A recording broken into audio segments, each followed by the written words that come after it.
Hello, हाय, नमस्कार. शब्दस्पर्श चॅनलवर मी आपले सहर्ष स्वागत करते आहे. आपण ऐकतो आहोत नेहा पर्व दुसरे आणि भाग 10वा. चला तर ऐकूया. आज पहाटेच प्रवीण म्हणजे कमिशनर साहेब सकाळच्या फ्लाईटने पुण्यात एअरपोर्टला पोहोचले होते. त्यांच्या कुटुंबातील आई, वडील, भाऊ, बहीण सर्वच त्यांच्या स्वागतासाठी एअरपोर्टला पुष्पगुच्छ घेऊन पोहोचले होते. कारने तो सरळ त्यांच्या राहत्या घरी म्हणजेच न्यू कल्याणी नगरला आले होते. येताच त्याने स्वप्नीलला पुण्यात घरी पोचायला असा मेसेज केला.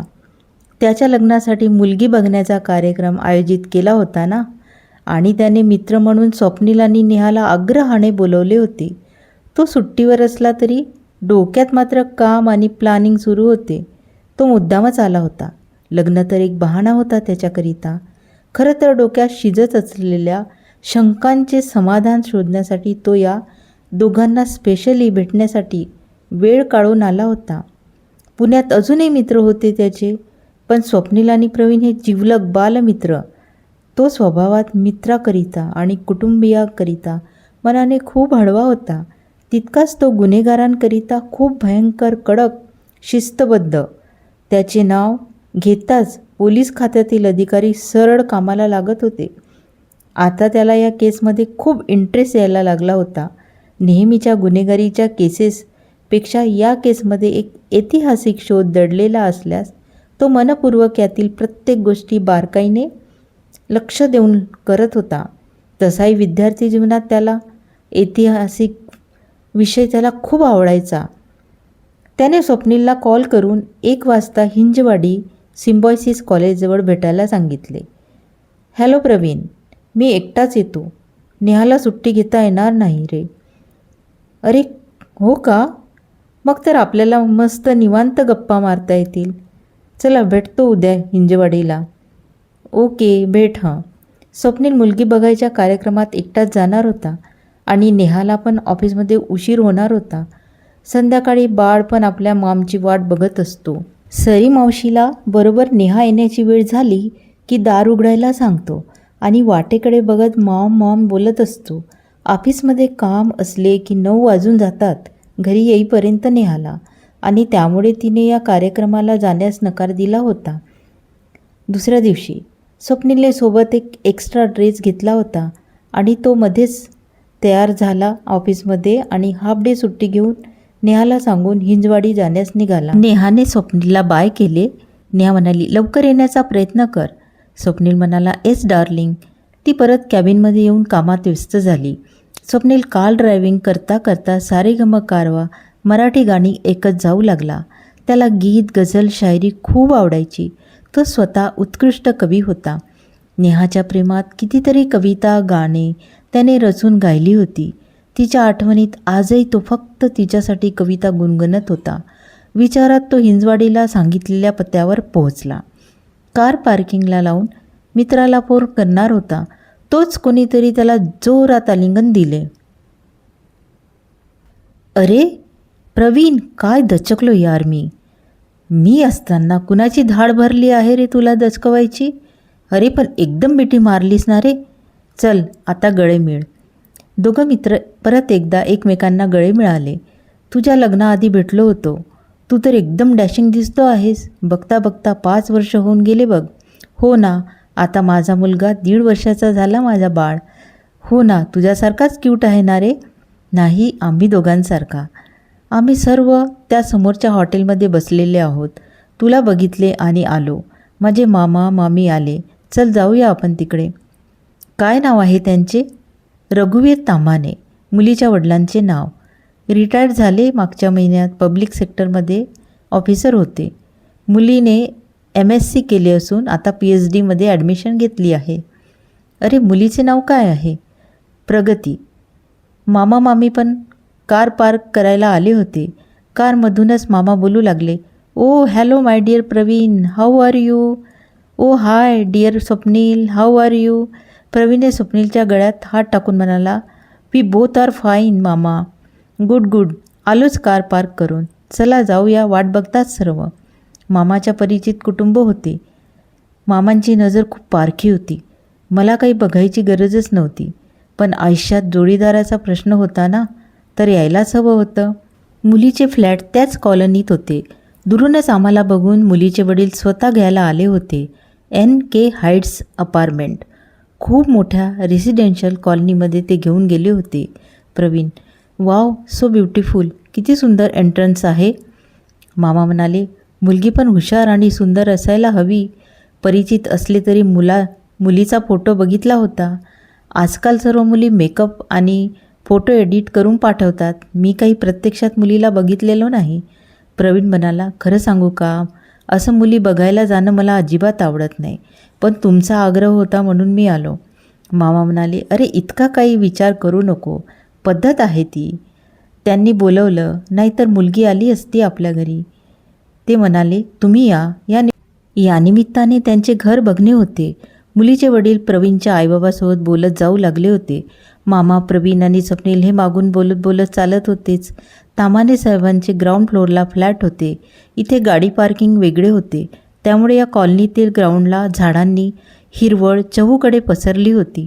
बारीक सदाफुलीच्या झाडांनी अपार्टमेंटच्या सौंदर्यात भर घातली होती. थंड आणि हिरवळीत मनाला सुखावून जात होते. दुपारची वेळ होती. झाडांना विविध प्रकारचे आकार माळी देत होते. स्वच्छतेकडे विशेष लक्ष दिले जात असावे हे स्पष्ट दिसत होते. त्यांच्या दारासमोर खूप साऱ्या कुंड्यांमध्ये फुलांची झाडे लावली होती. दिसायला खरंच खूप छान दिसत होते. मन तर इथेच प्रसन्न झाले. ज्या कार्याला आलोय ते मनासारखं व्हायला हवे. ताम्हाणे साहेबांच्या पत्नी दारातच आदरातिथ्य करण्यात उभ्या होत्या. पाहुणे येताच खूप आनंदाने त्यांनी बैठकीत घेऊन गेल्या. नमस्कार, या बसा इथे. घर तर अगदीच छान वाटले. विशेष नेटकेपणा. एकमेकांचा परिचय मामांनी करून दिला. प्रवीण साहेब प्रतिष्ठित सेवा बजावत असून आपल्या भावी सहजीवनाची सोबती निवडण्यासाठी खास उत्तराखंडमधून आले आहेत. काही वेळानंतर मुलगी पोह्याच्या प्लेट्स घेऊन आली. त्यांनी तिला सर्वांसमोर बसायला सांगितले. मुलगी केवळ शैक्षणिकदृष्ट्या यशस्वीच नव्हती, तर सर्वार्थाने तेजस्विनी होती. MSCची पदवी संपादन करून आता ती PhD सारख्या उंच शैक्षणिक शिखराकडे यशस्वी पावले टाकत होती. ही गोष्ट तिच्या बुद्धिमत्ता, चिकाटी आणि ज्ञानप्रेमाने घोतक होते. दिसायला अतिशय सुंदर होती. उंच, सडपातळ, गव्हाळ कांती चकाकणारी, केसांना स्टेपकट कापलेले. आधुनिक झलक दिसत असून वागण्यात अगदी शिष्टाचार दिसत होता. तिच्या व्यक्तिमत्वात एक नैसर्गिक गोडवा होता. सौंदर्य हे केवळ तिच्या रूपात नाही, तर तिच्या डोळ्यातील आत्मविश्वासात, वागण्या बोलण्यात, नम्रतेत आणि हास्याच्या कोमल छटेत प्रतिबिंबित होत होतं. ती दिसते तशी बोलण्यातही सुसंस्कृत आणि सुशिक्षित वाटत होती. तिचं घर देखील अत्यंत प्रेमळ आणि सुसंस्कारित वातावरणाने भारलेलं होतं. पाहुण्यांचे अगत्य, सभ्यतेची जाण आणि आदराचे बोल या साऱ्या गोष्टींनी प्रवीण साहेब भारावून गेले नाही तर नवलच. हे नातं केवळ 2 व्यक्तींमध्ये नव्हे, तर 2 सुशिक्षित संस्कारित कुटुंबामध्ये एक सुंदर बंध तयार करणार होते, अशीच आशा सर्वांना होती. त्यांच्याकडेच 4 वाजून गेले. आता स्वप्नील आणि प्रवीण एका हॉटेलमध्ये गेले, कारण त्यांना गप्पा करायच्या होत्या काही विषयावर. घरची मंडळी घरी न्यू कल्याणी नगरला जाण्यास निघाले होते. स्वप्नील आणि प्रवीण दोघंही गुहेतील विषयावर बोलू लागले. काय मग, कुठेपर्यंत पोहोचलात तुम्ही? प्रवीण म्हणाले, पहिले तर मला असा मानाने बोलू नकोस. मी मित्र म्हणून सगळं सांगणार आहे आणि विचारणार सुद्धा. स्वप्नील: बरं बाबा, तुला वाटतं तू या केसकरिता शोध सुरू केला असशील. प्रवीण: हो. गुहेचं दार, राजकुमारीची आज्ञा आणि खजिन्याचं रक्षण करणारे साप, यात ऐतिहासिक गूढ यावर माहिती गोळा करत आहो. आता यात माझी म्हणजे पोलीस कमिशनरची भूमिका काय असेल याचासुद्धा विचार करू लागलो. मला एक स्टोरी मिळाली, त्या गुहेतील माणसाने सांगितली. आता ते बऱ्यापैकी बोलतात. त्यातील एकाने सांगितले, ही गुहा एकेकाळी एका विस्मृत राजवडीचा भाग होती.